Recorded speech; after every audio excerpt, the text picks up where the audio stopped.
Sejam todos muito bem-vindos a mais um Condomínio em Pauta. O assunto de hoje é como devemos cuidar das nossas crianças nos condomínios.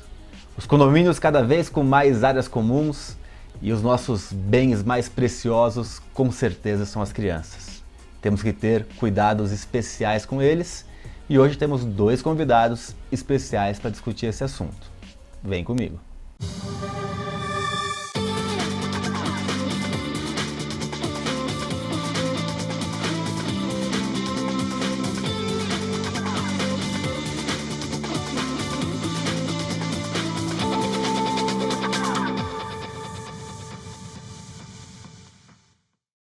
Os nossos convidados de hoje são síndico profissional de sucesso aqui no estado de São Paulo, Marcos de Oliveira, síndico 5 estrelas. Seja muito bem-vindo ao nosso programa novamente. Obrigado, Ricardo. Obrigado a todos aí que estão acompanhando a gente aqui. Satisfação estar aqui novamente. Eu que agradeço. E a síndica profissional, também enfermeira, uma empresa de sucesso junto com seu esposo aqui no estado de São Paulo, Jaqueline Ferreira Lacerda Alvaraz. Seja muito bem-vinda, Jaqueline. Obrigada, é um prazer participar. Eu que agradeço. Marcos, começar com você. Os condomínios com cada vez mais áreas comuns e as crianças utilizando essas áreas, acho que são as que mais utilizam. Crianças de idades precoces, pequenininhas, crianças mais velhas. Você é síndico de vários condomínios. Existe uma preocupação, um planejamento para ter um cuidado especial com essas crianças? Bom, Ricardo, acho que é um tema bem relevante, né? Você falou o bem mais precioso, né? Para um pai, para uma mãe, são os filhos, né? E condomínios clubes estão cada vez mais investindo em área de lazer, como atratividade até da venda, como diferencial para as crianças, para as famílias. E os cuidados com as áreas de lazer no condomínio clube, eles são perenes, né? Eu digo que o planejamento ele é todo mês, porque um playground que não está causando risco, né? A gente tem brinquedos de madeira, enfim, tipos de piso diferente, que tem que causar amortecimento, que não tem, áreas comuns que podem ter algum perigo estando trancadas ou não.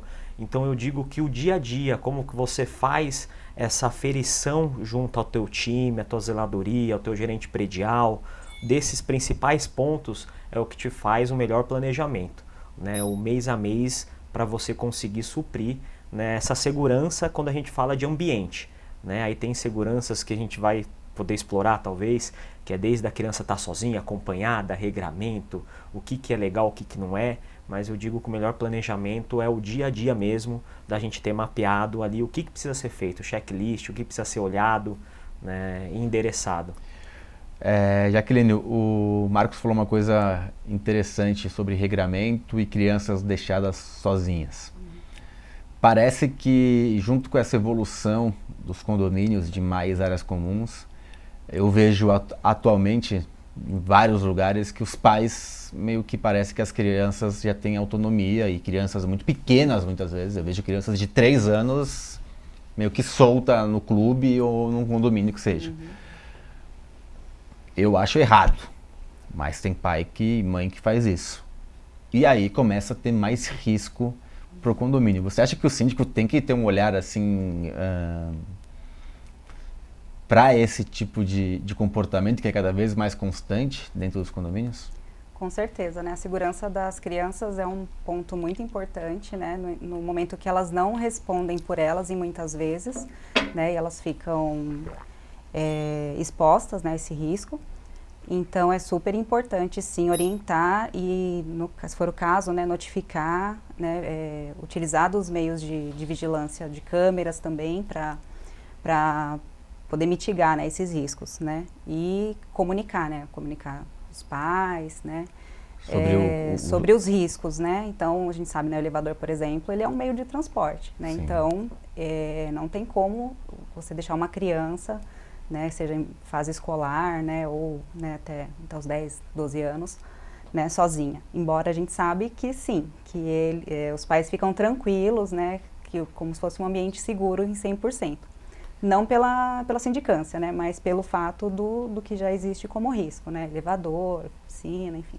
Você falou, pegar um gancho que você terminou com um assunto que o maior índice de mortes infantis é em piscina, né? E muitos condomínios não têm a piscina cercada, ou cercado muito pequeno, ou a porta aberta. E mesmo quando os tem, eu vi um caso alguns anos atrás, o pessoal numa piscina, bebendo, conversando, e uma criança atrás se afogando. Depois de 1 minuto e meio, acho, viram. Mas assim, se você não tiver de olho, realmente é muito perigoso. E o síndico não é responsável por... Imagina, o síndico é responsável porque o pai não está olhando a criança dentro da piscina. Quer dizer, daqui a pouco o síndico vai virar o quê? Onipresente, onipotente. Mas, ao mesmo tempo que nós não somos, nesse caso específico, nós não somos os responsáveis, nós temos uma responsabilidade moral de tentar evitar esse tipo de situação. Voltando para você, Marcos, esse tipo mais crônico, que seria a piscina, por exemplo, né? A gente sabe que é um assunto bem delicado. Você tem alguma sugestão ou dica para quem está nos assistindo para que a gente possa ser mais precavido nesse ponto? Esse tema é bem polêmico, né? E ao mesmo tempo bem sensível, né? Eu já tive casos de afogamento dentro de piscina, não veio a óbito, mas é traumatizante não só para a gestão, também para os pais, para a comunidade toda, né? Então a gente sempre fala, né? A questão de piscina, ela é questão de segundos, né? De desatenção. E muitas vezes a criança não está pulando, não está fazendo nada, pode ter uma sucção de um ralo, né? Por isso que eu acho que a principal ferramenta que um síndico tem é ele tentar mitigar em termos da legislação, agora sancionado recentemente o botão de emergência, os ralos anti-sucção, que tem que ser para todas as piscinas. Esses ralos de sucção é uma coisa... Teve um caso de também uns anos atrás, pouco tempo, desculpa interromper, acho que uns 5 anos atrás, uma mulher que estava com o marido no motel, acho que numa banheira, e puxou e chegou a falecer, né? Então, porque não conseguiu assim... É muito perigoso. E é questão de segundos para acontecer uma tragédia. Então, ter esse arcabouço de ralos anti-sucção, botão de emergência, placas, né, orientativas, na hora que aquele meio tempo de verão, que as crianças estão de férias escolares, que é o principal uso, reforçar algumas regras, alguns cuidados, né, porque isso é aquilo, é comunicar, relembrar, para a gente mitigar eventual acidente. E às vezes perguntam assim, por que essa piscina não permite bebida alcoólica, né? Por que E justamente a associação de bebida com uma área de lazer, quando você tem um clube, algo que é muito dimensionado, você vai mitigando algumas coisas para não acontecer algo mais grave, né? Então, sempre tem um porquê, né, do regramento, de uma sugestão. Claro, tem piscinas que pode-se fazer uso de bebida, você tem um perfil de condomínio diferente, sim, né? Enfim, mas... Deixa eu te trazer agora para um lado também de enfermeira. A gente tem as normas regulamentadoras do Ministério do Trabalho. Antigamente, a gente tem 2 normas bem aplicáveis a condomínio. Uma é o CIPA, que para condomínio de menos de 50 funcionários ou menos é um treinamento de um funcionário. Então, quer dizer, se você tiver 10, vai ser treinado sobre prevenção de acidentes. E você tinha na NR7, que trata dos exames periódicos, né, do programa médico, você tinha ali a parte que falava do primeiros socorros e até mudou recentemente, não fala de primeiros socorros. Então, os condomínios que fazem treinamento geralmente fazem para uma pessoa. Poucos condomínios fazem treinamentos para equipe de primeiros socorros com uma frequência. Eu queria saber a sua opinião como síndica, como enfermeira, da efetividade de você ter uma equipe treinada com primeiros socorros para poder atender, a gente está falando de criança, mas de qualquer pessoa que tenha algum problema de saúde nas dependências do condomínio. É super importante, né, você ter esse conhecimento básico, né, e também ter fácil, né, a gente perguntar qual que é o número do bombeiro, qual que é o número do SAMU, né, e muitas vezes as pessoas não lembram, ou na hora do nervoso não sabem, né. Então é super importante, além de ter os primeiros socorros, você estabilizar a vítima, no caso, você também ter esse acesso rápido à chamada de socorros, né, de emergência para hospitais, enfim, pronto-socorro. Bem lembrado, bem lembrado. Né? Então isso é super importante. Quanto à CIPA, né, é muito importante também ter, né, esse treinamento, essas pessoas terem noção exatamente dos riscos, né, de acidentes, não só para crianças, no caso, aí, né, para idosos, enfim, qualquer desnível de piso, enfim.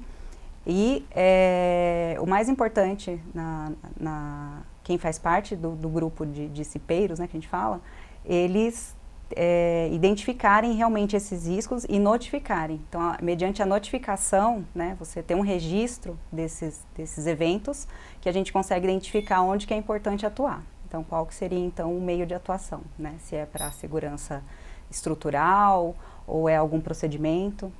Eu queria voltar um pouquinho no primeiros socorros.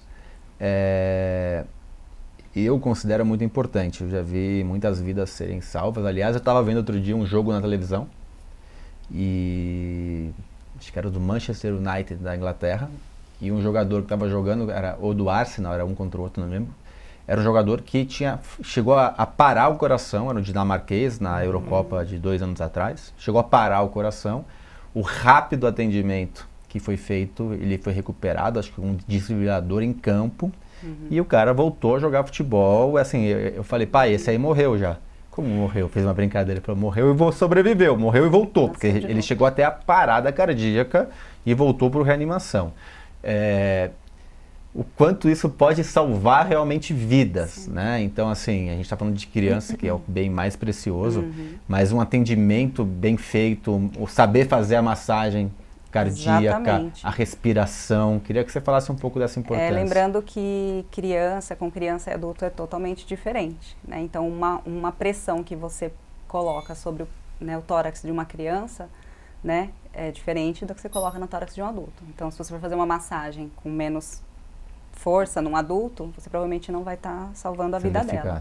E a criança, no entanto, você pode ter traumas, né, em tórax superior, e isso é super grave. Então, não é qualquer pessoa realmente que pode fazer primeiros socorros, né? Então, tem toda a parte de engasgamento, saber se a pessoa está... Isso de engasgar é um outro ponto super importante, então, porque as pessoas não sabem o que fazer. Geralmente, muitas vezes estão só crianças ou tem até adultos que não sabem fazer a manobra, né, que tem que ser feita, e pode salvar uma vida também. Exatamente. Então é super importante esse conhecimento, né, buscar esse conhecimento e realmente treinar, né, para todas esses tipos, né, de atendimentos que são diferenciados. Queria aproveitar e falar para você que acompanha o nosso programa, curtir, dar seu like, compartilhar, seguir o nosso canal, fazer seu comentário. Estamos também disponíveis nas principais plataformas, você pode ouvir através de podcasts. E aproveitar e agradecer aos nossos patrocinadores, Síndico Legal, Portal de Legislação e Gestão Condominial, Repinte, especialista em restauração predial, Síndico 5 Estrelas, a certificação que é o grande diferencial do segmento, e Gabor RH, o melhor curso de síndico profissional do Brasil. Bom, tenho aqui alguns temas para a gente falar no segundo bloco. No segundo bloco a gente vai entrar um pouco mais no regramento. Qual deve ser esse regramento? Tanto o regramento preventivo quanto o regramento, se tem, das regras que devem ser tomadas a partir de algum certo problema. Então vocês vão pensando e você que está em casa terá essas respostas e muito mais na sexta-feira. Até lá!